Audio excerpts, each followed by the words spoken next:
Good afternoon, everyone. Bonjour tout le monde. We are here today for our Canada Soccer Women's National Team Celebration Tour media.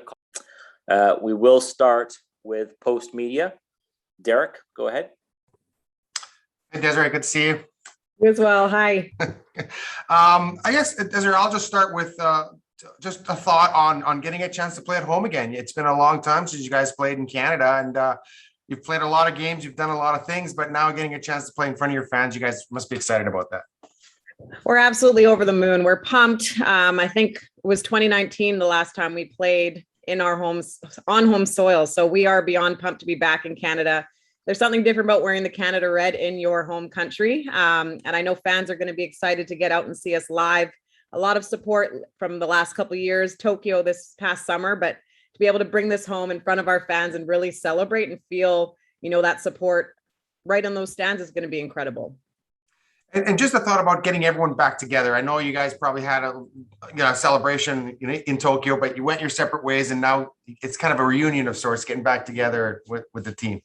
Totally. Yeah. Everyone's kind of trickling in today. We have our first team dinner tonight, and it's going to be just, I think, electric.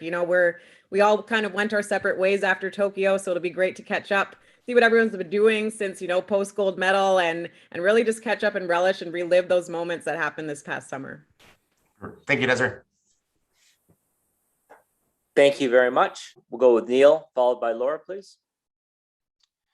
Thank you, Richard. Hi, Desiree. Nice to speak to you. Bev had suggested that this celebration tour might kind of bring home to the players, or at least some of them, the gold medal win, since you haven't played at home since then.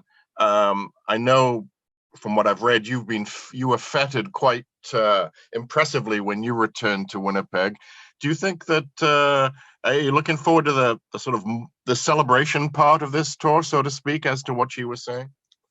Yeah, I mean, we did something incredible this past summer, and we are nothing without our fans. And I think every time we get an opportunity to play in front of our home fans in our home country, we relish in these moments. We look forward to them, and it's something we truly get excited for. And I think our fans, since 2012 and now all of the success we've had, have really had our backs through the years. And after this, it's just something historic that we want to celebrate with our fans. We've never had a celebration tour before, so it's kind of new waters for all of us, but we're hoping it can be solid matches. We obviously want to go out and win those games, but then enjoying the moments as well, lighthearted with our fans, with our families, and really just relish in these moments, because it is a historic one for us, and we want to just celebrate it with all of Canada.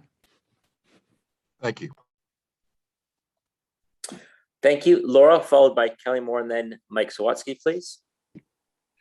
Hey, Desiree, hope you're doing well. Just to pick up on where Neil was chatting about just now, did you have a moment where it sunk in that you were a gold medalist, or are you still waiting for it? Yeah, specific moment, I don't know. I think when I first came back to Winnipeg, like, people know me, I'm such a proud Winnipegger. So I think touching down, seeing my family and friends, being in my hometown, and kind of I was home for 2 weeks, which was lucky. And just the little events that I got to attend was pretty special. And the way the city came out and showed out and celebrated myself and our team's success. But I'm still pinching myself. It's been almost 2 months now since the gold, and it's like, you're a gold medalist, and you see a sign that's Olympic gold medalist, and every time you read that, it solidifies it that much more what we accomplished. So yeah, it's still settling in, but it's again such a proud moment and honor to be a part of that squad. Cool. And if you just have time for one more, we're also coming up on, as you guys do the celebration tour, we're also coming up on the anniversary of Bev's hiring. When you look back at this past year, what to you is the impression that she has made on this program? Yeah, I think what Bev has brought is just a lightheartedness, but in a sense also raised the competitive edge of this squad. And I think we saw that in all the preparations leading up to Tokyo. She stressed even in a training session, nothing is guaranteed or given, whether you're a new player on the team or you're a veteran. I think we had to work to earn and keep our spot, and people had to work their butts off to make sure they got in that lineup. And, you weren't sure who was going to be on the pitch in that 11, which I think allowed us to challenge each other within the environment and truly helped us along our way to the success we had this summer, that competitive edge and desire to just always make things, tough on one another. So I definitely think that was a huge factor in Bev over the last year. Just, nothing was given, it was earned. Thanks, Desiree. Enjoy the celebration. Thank you. Thank you. We'll go to Kelly, please, followed by Mike and then Sandra Persina. Thanks very much. Hi, Des. Great to speak with you again. And I sure hope you guys aren't having to buy any dinners on this celebration tour after winning the gold. But just to further touch a little bit on what you were talking about, that it hasn't really sunk in yet, but how different does it feel, even since you got back to Kansas City, but anticipating what it'll feel like in this celebration tour, to be the reigning Olympic champions?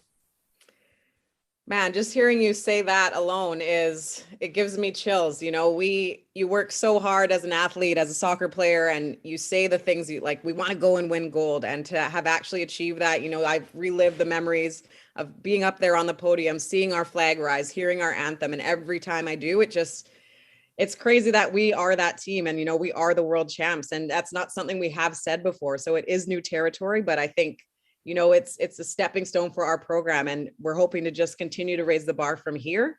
And definitely looking forward to celebrating it. Being here in Canada, I mean, as champions, I hope we feel that, the fans, we feel that, we hope we can celebrate that with them and really just let it all soak in, being on home soil, celebrating such an amazing feat. And for a second question, Des, because knowing your background and knowing how you've always invested in youth sport, how much of a deal do you think it will be to these players? Maybe if you have a 20, 25-year anniversary and there are more gold medals because of the gold medal you guys have won. Man, for us to just be role models, for people to want to eventually be in our shoes one day and to see, we've left the program better than it was when we began, is something that a lot of us veteran players have said, that's our goal, is to put Canada soccer on the map and leave it better for the next generations. And we're hoping, with the continued success, to be a champion, to have gold around your neck, that we're inspiring people to want to invest in the game, to play the game, and hopefully allow young players to see what they can be down the road. Have an awesome dinner tonight. Thank you. Jessa?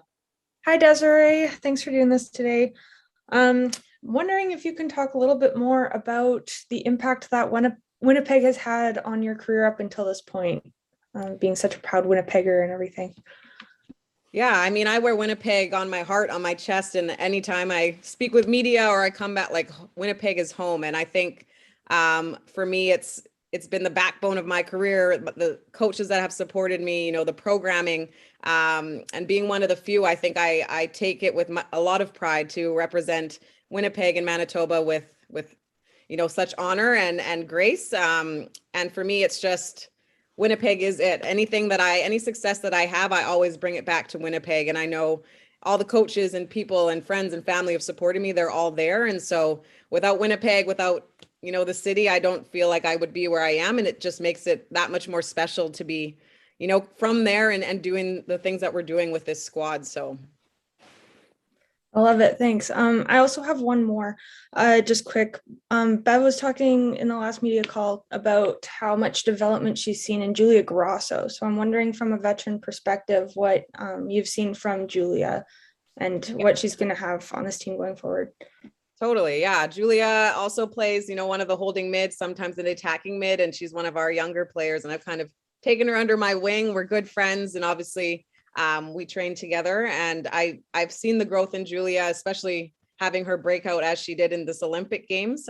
Just the confidence she has on the ball, her ability to start learning the game, the defense, attacking wise, I think she's fantastic, but she's really starting to grow on the defensive side and bringing that element to her game. And her future is very bright. She's really building that confidence and settling into, what the squad is, what it looks like, how our tactics are, and really developing that soccer brain and bringing her individual, identity through it all. Great. Thank you. Thank you. And we'll wrap up with John Molinaro, please. Thanks, Richard. Hey, Desiree, thanks for taking the time to speak to us. It's nice of you to do so. Since winning the gold medal when you went back to Kansas City, as you've spoken to sort of teammates and maybe the coaching staff at Kansas City, and maybe as you've come across, opponents in the NWSL, I'm wondering, have you found that there's a newfound respect for, the Canadian women's team that maybe wasn't necessarily there prior to Tokyo? Yeah, I think, with a gold medal around your neck, you deserve that respect, and it definitely comes with the territory. I know I had players when I returned to Kansas and through all the matches that we've had, like people coming up to me and saying, congrats on what you did this past summer. People I hadn't talked to before, local other US national team players, local players within the league. So they've definitely taken note of what we accomplished. I think they're actually really happy for us and think we deserved it. So I definitely think there's a newfound respect and sort of just, that appreciation for the work we put in and what we accomplished. And a quick follow-up, if I may. I mean, how has winning gold, changed for you? I mean, do you find do you carry yourself with any more differently, or are you still the same person, do you think? I'm still the same person. I wish I had a bit more of that gold medal edge, like flashed it a bit more and kind of used it. It's just kind of not me. I'm happy to be a part of the squad, but I'm still that humble D Scott that, wants to work hard and still graft away. But yeah, there's moments where I wish I had a little bit more of that gold medal mindset. But yeah, not a ton has changed, to be honest. Great. Thank you. Appreciate it. Thanks. Thank you. That's fantastic. And we'll wrap it up there, and we'll look to bring Deanne in next. So Desi, we'll let you go, and thank you very much again. Thanks, everyone. Appreciate it. Thank you so much. Thank you, everyone. That will wrap up our Monday Canada Soccer Women's National Team Celebration Tour media call with Desiree Scott. Thank you so much, everyone.